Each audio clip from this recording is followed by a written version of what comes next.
Hi అండి, అందరికీ నమస్తే. Welcome back to our channel. ఈరోజు వీడియోలో పిల్లలైనా పెద్దవాళ్ళైనా ఇష్టంగా తినే పాస్తా రెసిపీని మరింత టేస్టీగా ఇంట్లోనే ఈజీగా ఎలా తయారు చేసుకోవచ్చో చూపించబోతున్నాను. బాగా ఆకలిగా ఉన్నప్పుడు ఏ వంటలో తోచినప్పుడు పిల్లలకి మార్నింగ్ బ్రేక్ఫాస్ట్లోకైనా ఈవినింగ్ స్నాక్లోకైనా ఎక్కువ కష్టపడకుండా ఈజీగా 10 మినిట్స్లోనే ఈ పాస్తా ఎలా తయారు చేసుకోవాలో చూసేద్దాం. ఈ రెసిపీ తయారు చేసుకోవడం కోసం పాస్తాని ఒక కప్పు తీసుకొని పక్కన పెట్టుకోవాలి. మీకు ఏ సూపర్ మార్కెట్లో అయినా ఇన్స్టెంట్ పాస్తా అవైలబుల్గా ఉంటుంది. ఇప్పుడు ఇవి ఉడికించుకోవడం కోసం స్టవ్ మీద ఒక ప్యాన్ పెట్టుకొని దానిలో 3 కప్పుల వాటర్ని పోసుకొని మరిగించుకోవాలి. ఈ వాటర్లోనే ఒక హాఫ్ టీ స్పూను సాల్ట్, అలాగే కొంచెం ఆయిల్ కానీ గీ కానీ వేసుకోవాలి.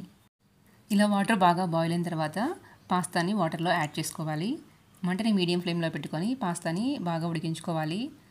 పాస్తా చాలా ఈజీగా 5 మినిట్స్లోనే కుక్ అయిపోతుందండి. చూడండి, ఇప్పుడు 5 మినిట్స్ తర్వాత ఇలా పాస్తాని తీసుకొని ఫోర్క్తో కానీ నైఫ్తో కానీ కట్ చేస్తే ఇలా సాఫ్ట్గా వస్తుంది. ఇలా పాస్తా సాఫ్ట్గా కుక్ అయిన తర్వాత స్ట్రైనర్లోకి రిమూవ్ చేసుకొని పక్కన పెట్టుకోవాలి. పాస్తాని మరీ ఓవర్గా కుక్ చేయకూడదు. పాస్తాని ఇలా ఒక స్ట్రైనర్లోకి తీసుకున్న తర్వాత చల్లని వాటర్ పోసుకోవాలి. ఇలా వాటర్ పోసుకోవటం వల్ల ఓవర్గా కుక్ అవ్వకుండా ఉంటుంది పాస్తా, అలాగే ఒకదానికొకటి అనుకోకుండా ఉంటాయి. ఇలా వాటర్ని వేసుకొని ఒకసారి వాష్ చేసుకొని పక్కన పెట్టుకోవాలి. ఇప్పుడు పాస్తాలోకి వైట్ సాస్ ప్రిపేర్ చేసుకుందాం. దానికోసం స్టవ్ మీద ఒక ప్యాన్ పెట్టుకొని దానిలో 2 ఇంచుల బటర్ క్యూబ్ వేసుకోవాలి. బటర్ మెల్ట్ అయిన తర్వాత ఒక 1/3 కప్పు గోధుమ పిండిని వేసుకొని దోరగా ఫ్రై చేసుకోవాలి. మీరు గోధుమ పిండి ప్లేస్లో మైదా అయినా యూజ్ చేసుకోవచ్చు. మంటని సిమ్లోనే ఉంచుకొని గోధుమ పిండిని ఒక 2 to 3 మినిట్స్ ఫ్రై చేసుకోవాలి. పిండిని ఇలా బాగా ఫ్రై చేసుకున్న తర్వాత ఇప్పుడు దీనిలో కాచి చల్లార్చిన పాలని 200 ml యాడ్ చేసుకోవాలి. కొంచెం కొంచెంగా యాడ్ చేసుకుంటూ ఉండలు లేకుండా బాగా మిక్స్ చేసుకోవాలి. ఇలా ఉండలు లేకుండా కలుపుకున్న తర్వాత క్రీమీ టెక్స్చర్ వచ్చేంత వరకు కుక్ చేసుకోవాలి. సాసు ఇలా కొంచెం థిక్ కన్సిస్టెన్సీ వచ్చిన తర్వాత దీనిలో ఇక్కడ నేను చీజ్ యాడ్ చేసుకుంటున్నాను. మీకు చీజ్ ఇష్టం లేకపోతే స్కిప్ చేయొచ్చు. ఇలా చీజ్ అంతా మెల్ట్ అయిన తర్వాత స్టవ్ ఆఫ్ చేసుకొని ఈ వైట్ సాస్ని పక్కన పెట్టుకోవాలి.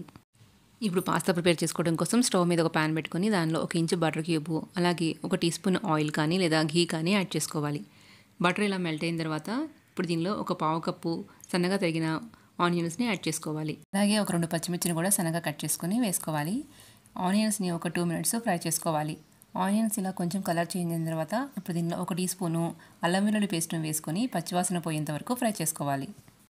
అల్లం వెల్లుల్లి పేస్ట్ని ఇలా బాగా ఫ్రై చేసుకున్న తర్వాత ఇప్పుడు దీనిలో మీ దగ్గర ఉన్న వెజిటేబుల్స్ని ఇలా ఫైన్గా చాప్ చేసుకొని యాడ్ చేసుకోండి. ఇక్కడ నేను క్యాప్సికము, క్యారెట్, అలాగే బాయిల్ చేసుకున్న స్వీట్ కార్న్ యాడ్ చేస్తున్నాను. ఇక్కడ నేను అన్ని 2 టేబుల్ స్పూన్లు వేసుకున్నాను. వెజిటేబుల్స్ క్వాంటిటీ అనేది మీకు నచ్చిన విధంగా అడ్జస్ట్ చేసుకోండి. ఈ వెజిటేబుల్స్ని ఒక 2-3 నిమిషాలు టాస్ చేసుకోవాలి. ఇప్పుడు ఒక 3 మినిట్స్ తర్వాత టమాటా ప్యూరీని యాడ్ చేసుకోవాలి. ఇక్కడ నేను ఒక 2 టమాటాలని మెత్తగా బ్లెండ్ చేసుకొని యాడ్ చేసుకుంటున్నాను. టమాటా పచ్చివాసన పోయేంత వరకు ఫ్రై చేసుకోవాలి.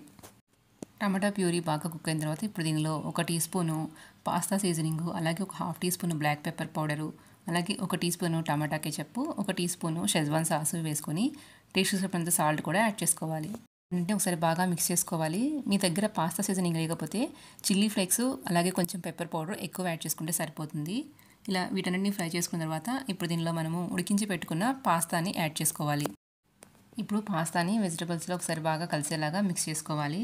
ఇలా మిక్స్ చేసుకున్న తర్వాత మనము ముందుగా రెడీ చేసి పెట్టుకున్న వైట్ సాస్ని కూడా దీనిలో యాడ్ చేసుకోవాలి. సాస్ కూడా ఒకసారి బాగా కలుపుకోవాలి. ఇప్పుడు ఒకసారి సాల్ట్ సరిపోయిందో లేదో చెక్ చేసుకొని, సరిపోలేదంటే మీరు సాల్ట్ని అడ్జస్ట్ చేసుకోండి. ఒకవేళ మీరు వైట్ సాస్ ప్రిపేర్ చేసుకోలేకపోతే 1 టేబుల్ స్పూన్ కార్న్ఫ్లోర్లో కొంచెం వాటర్ యాడ్ చేసుకొని దాన్ని బాగా మిక్స్ చేసుకొని అయినా యాడ్ చేసుకోవచ్చు.